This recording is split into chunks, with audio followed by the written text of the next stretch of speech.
¿Son las crisis financieras como la de 2008, desastres impredecibles, como un rayo que cae del cielo? ¿O siguen patrones ocultos que podríamos llegar a entender? Y si el detonante no fuera un gran evento, sino un cambio casi invisible en la confianza que tenemos los unos en los otros. Bienvenidos a este análisis a fondo. Hoy nos sumergimos en un territorio fascinante, las matemáticas que intentan explicar los colapsos de los mercados. Nuestro guía es un artículo de Michael S. Harris sobre la economía multiagente. ¿Y nuestra misión? Bueno, es descifrar cómo las decisiones de miles de individuos pueden conspirar sin que nadie se dé cuenta para llevar a todo un sistema al borde del abismo. Pues es un viaje que nos va a llevar a cuestionar los modelos económicos más tradicionales. Exploraremos una idea potentísima, la teoría de las catástrofes, que nos da un lenguaje para describir estos cambios tan bruscos. Veremos cómo los economistas intentan modelar nuestro comportamiento, desde la decisión más solitaria hasta la más estratégica.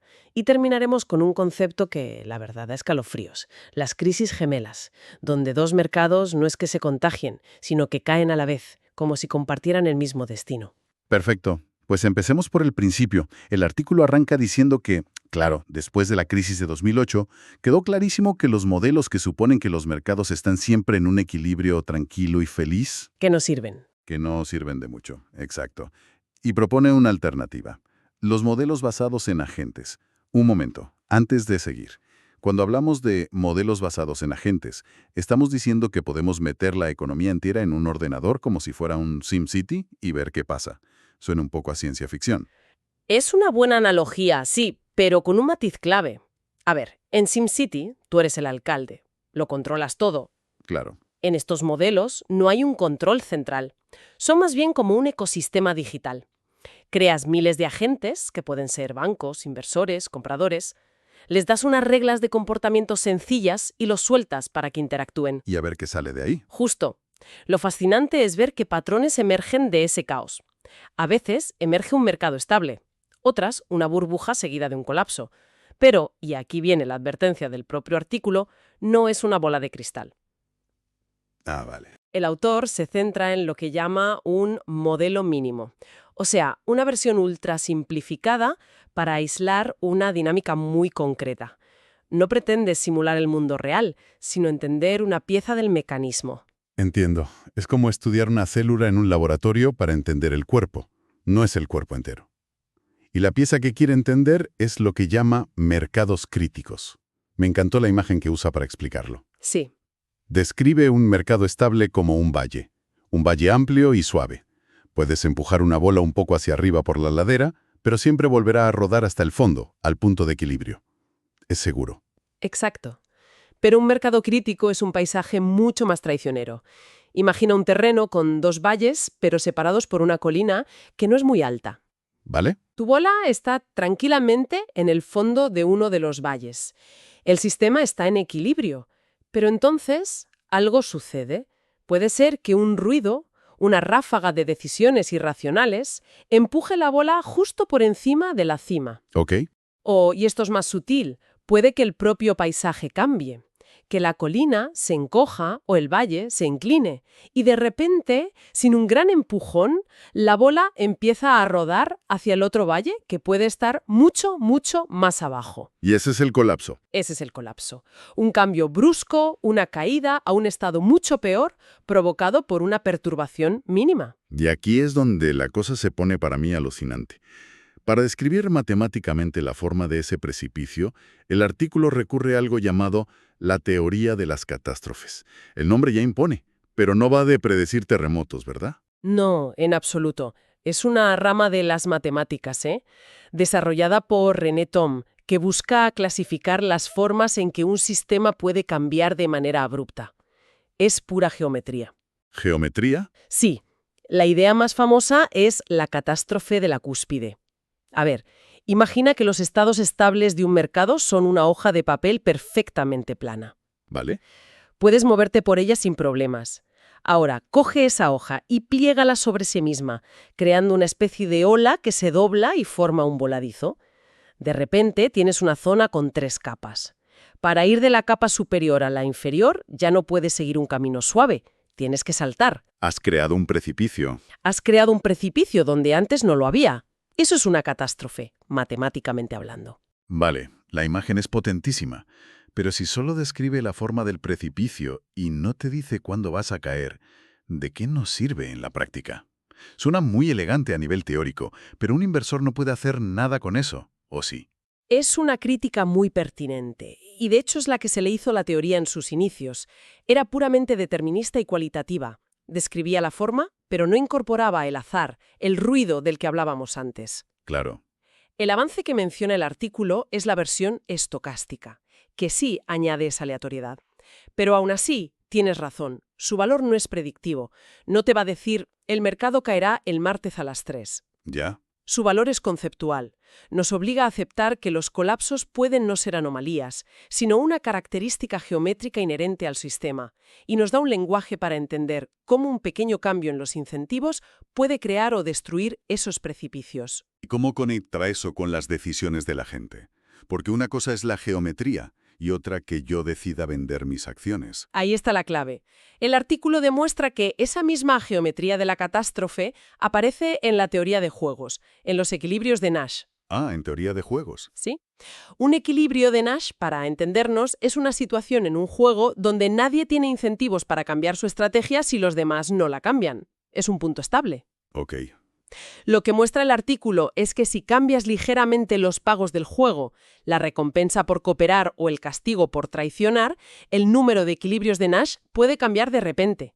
Puedes pasar de tener un único resultado estable a tener 3, o viceversa. Un equilibrio simplemente desaparece. Esa desaparición es matemáticamente una catástrofe. Es el precipicio a nivel de las microdecisiones. La teoría de las catástrofes nos da la forma del acantilado, pero lo que nos empuja hacia el borde son nuestras propias decisiones. Vaya. O sea que la misma matemática que describe el plegado de una hoja de papel describe por qué en un juego de repente cooperar deja de ser una opción estable. Exactamente. Y eso nos lleva directamente a la siguiente pregunta. Si nuestras decisiones son el motor, ¿cómo las modelamos? Claro. El artículo explora esto comparando 3 enfoques, como si fueran 3 muñecas rusas, una dentro de la otra. Me parece una forma genial de verlo. A ver si lo he entendido. El primer modelo, el más simple, es el de un agente que decide solo. Ajá. Es como si yo elijo a qué restaurante ir mirando solo la carta y los precios. Es una decisión puramente individual basada en la información objetiva, más mis gustos personales, mi ruido interno. Perfecto. Ese es el modelo de McFadden. La decisión se basa en una utilidad pública, el menú, los precios, y una utilidad privada, aleatoria, que es tu antojo particular de ese día. ¿El agente está en una burbuja? Claro, pero ese modelo es un poco solitario, ¿no? En la vida real, ¿nos pasamos la vida mirando de reojo lo que hacen los demás? Si veo un restaurante a reventar de gente y el de al lado vacío, algo me dice que debería ir al primero. Justo. Y esa es la segunda muñeca rusa, el segundo modelo, la teoría de la decisión social. Aquí, a la ecuación anterior, se le añade un tercer término, la utilidad social. Ah, De repente, lo que los demás hacen o piensan influye en mi decisión. Si creo que todo el mundo va a ir a ese restaurante, mi deseo de ir aumenta. Quizás porque quiero estar donde está la gente o porque asumo que si todos van será por algo. creamos como un campo social invisible que nos arrastra. Exacto, esa es la idea. Un campo social. Pero ese campo social suena un poco a una masa anónima, ¿no? Como si me influyera la opinión pública. En realidad a mí me influye lo que dice mi pareja, o mi amigo el que es un foodie, o la crítica de un periódico en el que confío. Has dado en el clavo de la limitación de ese modelo. Asume que la influencia es una especie de expectativa media de lo que harán todos los demás. Es una simplificación. Y plantea una pregunta muy interesante que el artículo deja en el aire. ¿Cuál? Cuando dudamos del valor real de la cosa, de si la comida de ese restaurante es buena, o dudamos de si nuestra percepción de la opinión social es correcta, o sea, de si el restaurante se va a poner de moda o no. La fuente de la incertidumbre cambia. Entiendo. Y supongo que la tercera muñeca rusa, el modelo más complejo, intenta resolver eso. Eso es. El último modelo da un paso más. Ya no se trata de la influencia de una masa anónima. Ahora es un cara a cara, una partida de ajedrez entre dos jugadores donde la decisión de uno afecta directamente al otro. Ah, vale. En el mundo de la teoría de juegos, a esto se le llama equilibrio de respuesta cuantal, o QRE. O sea, volviendo al ejemplo, sería yo yendo a cenar con mi pareja. Ya no es solo mi gusto ni lo que opina la gente. Es que si ella pide el solomillo que yo quería, eso afecta directamente a mi felicidad y a mi elección. Mi resultado depende del suyo. Esa es la idea fundamental. Este modelo introduce algo que los otros no tenían, los spillovers o efectos de derrame. Spillovers. Sí, la elección del otro tiene un impacto directo en tu pago, en tu utilidad final. El ejemplo clásico es el dilema del prisionero. Si tú me delatas, yo voy a la cárcel. Tu acción destruye mi resultado. Claro. Los modelos anteriores solo captaban la influencia en mi proceso mental, no el impacto directo en mi cartera o en mi libertad. Y aunque suene muy diferente, lo sorprendente es que la estructura matemática de este modelo y el anterior, el de la influencia social, es casi idéntica. No me digas. Sí, son dos formas distintas de contar una historia muy parecida sobre la interdependencia. Y toda esta construcción teórica, ¿a dónde nos lleva? Nos lleva al gran final del artículo, al concepto de las crisis gemelas. Aquí es donde todas las piezas encajan. Usando este último modelo, el de las interacciones estratégicas, el autor muestra cómo una crisis en un mercado puede provocar, no por contagio, sino de forma simultánea, una crisis en otro mercado completamente diferente. Espera, eso es un matiz importantísimo.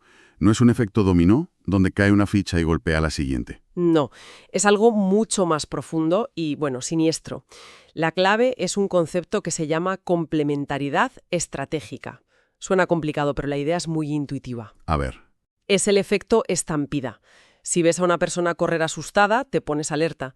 Si ves a 100 personas corriendo, tú también corres, aunque no sepas de qué. El pánico de los demás alimenta tu propio pánico. Entiendo. Demuestra matemáticamente que cuando dos mercados están acoplados de esta forma, la condición para que uno de ellos se vuelva crítico, para que llegue al borde del precipicio, es exactamente la misma para los dos. La misma. La misma. Son simétricos. En el momento en que uno llega a su punto de ruptura, el otro también. Vaya. O sea que el pánico no se contagia, es simultáneo. Como si dos equilibristas estuvieran en la misma cuerda floja y aunque estén lejos el temblor de uno hace que los dos caigan a la vez. Es la analogía perfecta. Es una idea potentísima y bastante aterradora. Totalmente. Y el artículo lo aplica a la crisis de 2008. Piensan dos mercados, los bancos, con sus hipotecas tóxicas, y los mercados financieros que comerciaban con productos derivados de esas hipotecas. Sí. La narrativa habitual es que los bancos quebraron y arrastraron a los mercados. Pero este modelo sugiere otra posibilidad, que el problema no estaba tanto en el valor real de las hipotecas, sino en un aumento de la incertidumbre sobre cómo interactuaban ambos mercados. La desconfianza no estaba en los activos, sino en la conexión. Espera, eso es fundamental. O sea que el problema no estaba en los bancos por un lado ni en los mercados por otro, sino en la pura desconfianza sobre cómo se relacionaban. Eso cambia completamente la narrativa de la crisis. Exacto. La enfermedad no estaba en los órganos, sino en el sistema circulatorio que los conectaba. Y el catalizador fue algo tan etéreo como la incertidumbre. En el momento en que la confianza en esa conexión se rompió, ambos mercados se encontraron de repente al borde del mismo precipicio. ¡Wow! No cayeron en secuencia. Su estabilidad estaba entrelazada. Se desplomaron juntos porque la propia estructura de su equilibrio era compartida. La verdad es que da para pensar. Si intentamos poner en orden todo lo que hemos visto hoy, me quedo con 3 ideas que me han volado la cabeza. La primera, que los grandes colapsos no tienen por qué ser cisnes negros, eventos totalmente impredecibles. Exacto. Pueden ser una consecuencia casi inevitable, una propiedad geométrica, de sistemas complejos que tienen múltiples puntos de equilibrio. Totalmente. La segunda idea, que para mí es la más importante, es que el verdadero veneno del sistema no es solo el riesgo, sino la incertidumbre. Y no la incertidumbre sobre el valor de las cosas, sino sobre cómo valoran los demás nuestras interacciones. Un pequeño aumento en la desconfianza mutua puede ser el detonante. El que pliega toda esa hoja de papel y crea el precipicio. Justo eso. Y la tercera, que es la más inquietante, es esta idea de las crisis gemelas. Que la inestabilidad de un sector puede no contagiarse, sino manifestarse simultáneamente en otro, porque la fragilidad no está en las partes, sino en la conexión que las une. Para terminar, el artículo menciona de pasado un concepto que creo que se queda resonando. Es la idea del periodo de dificultades financieras. ¿El periodo de qué? De dificultades financieras. Sugiere que justo antes de un gran colapso, a menudo hay un periodo de aparente calma, un tiempo en el que el mercado parece plano o incluso baja un poco. Pero bajo esa superficie tranquila, lo que realmente está pasando es que un número creciente de agentes está llegando a su límite, a punto de tener que venderlo todo para sobrevivir. Ya veo. Y eso me lleva a una pregunta inevitable cuando miramos los mercados hoy. Lo que percibimos como una meseta estable. ¿Es estabilidad de verdad justo antes de que todo el sistema llegue a su punto de ruptura? Un pensamiento fascinante y, desde luego, muy inquietante para cerrar. Gracias por acompañarnos en este análisis tan a fondo.